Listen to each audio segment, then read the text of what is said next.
Halo, Assalamualaikum warahmatullahi wabarakatuh. Annyeonghaseyo. Sahabat sekalian, saya Gilar Budi Raharja, founder dari mendunia.id. Di video ini, saya ingin sharing tentang alur proses kerja ke Korea beserta dengan alokasi waktunya kalau kita berbicara konteks hari ini.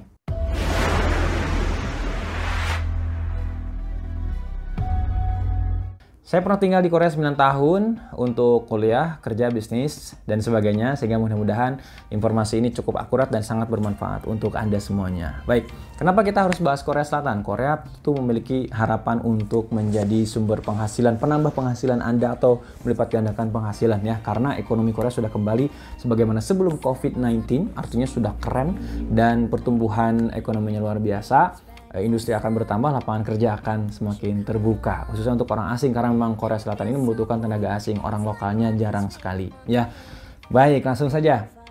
Saya ingin mulai dengan Anda harus pahami bahwa gerbang satu-satunya menuju ke Korea Selatan adalah EPS, Employment Permit System.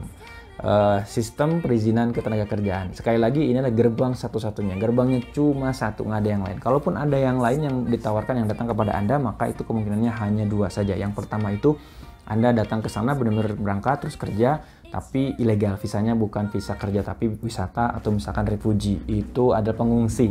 Atau yang kedua, Anda melalui jalur laut ya, itu juga sama ilegal, lalu masuk ke sana itu kan menjadi ABK, menjadi anak buah kapal dan sebagainya. Nah, itu tentu hal yang harus kita hindari karena sangat berat resikonya.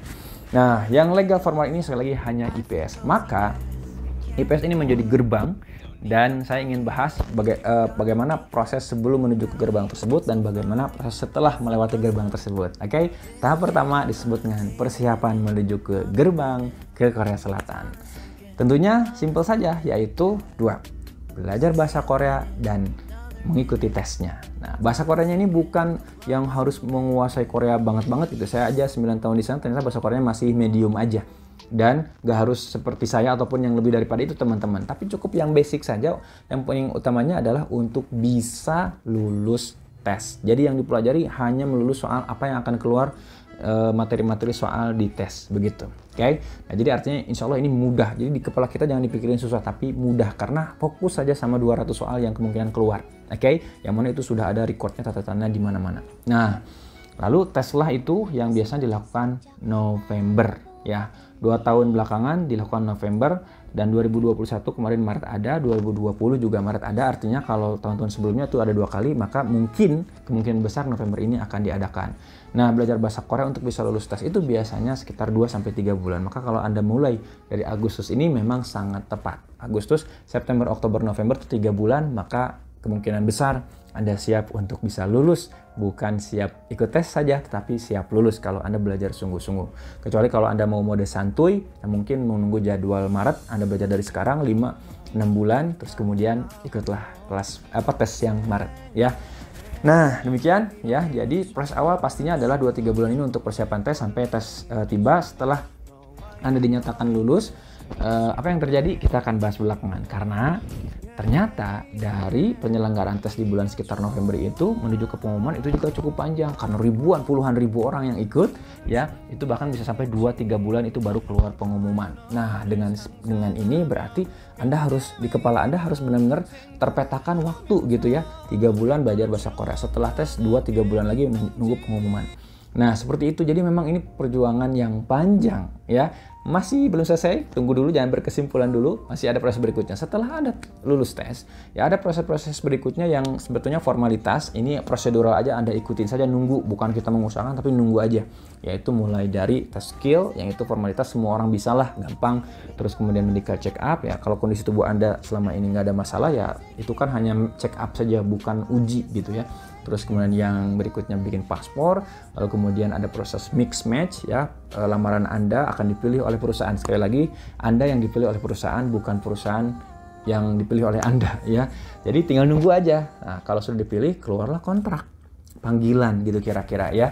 Nah, kalau sudah kontrak baru bisa pengajuan visa. Setelah visa keluar, ada pembekalan dari BP2MI, terus kemudian berangkat deh. Nah, ini mulai dari pengumuman sampai benar-benar terbang itu sangat relatif. Sebelum pandemi saja orang bisa teralokasikan waktu antara 3 sampai 10 bahkan 1,5 tahun ada. Karena ada faktor-faktor yang menentukan, teman-teman. Misalnya dapat perusahaan yang ternyata perusahaan tuh karyawannya masih ada, belum pulang, maka walaupun Anda sudah kontrak ya Anda harus nunggu orang yang itunya pulang. Tapi kalau perusahaannya kosong ya 2-3 bulan bisa langsung berangkat, itulah. Jadi memang ini dikembalikan kepada Anda, proses dan alokasi waktu ini sudah fix seperti ini. Lalu kemudian rentang waktunya ya tadi ya bisa kebayang gitu, totalnya itu berarti persiapan bahasa 2-3 bulan.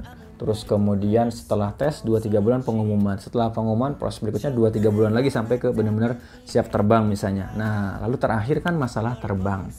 Ya, kita doakan saja. Ini kan dengan proyeksi seperti itu berarti kan Anda harus siap-siap 6-9 bulan tuh Anda baru bisa terbang.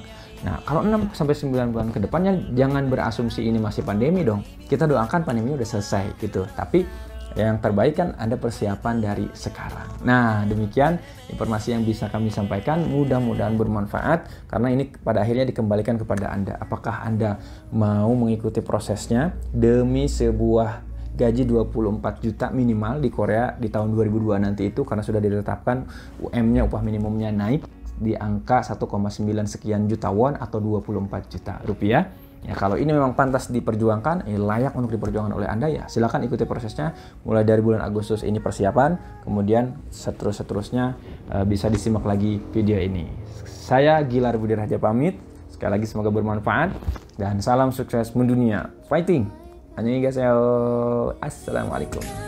Nah, penasaran? Ayo kepoin sekarang info tentang bisa kerja ke Korea. Klik mendunia.id.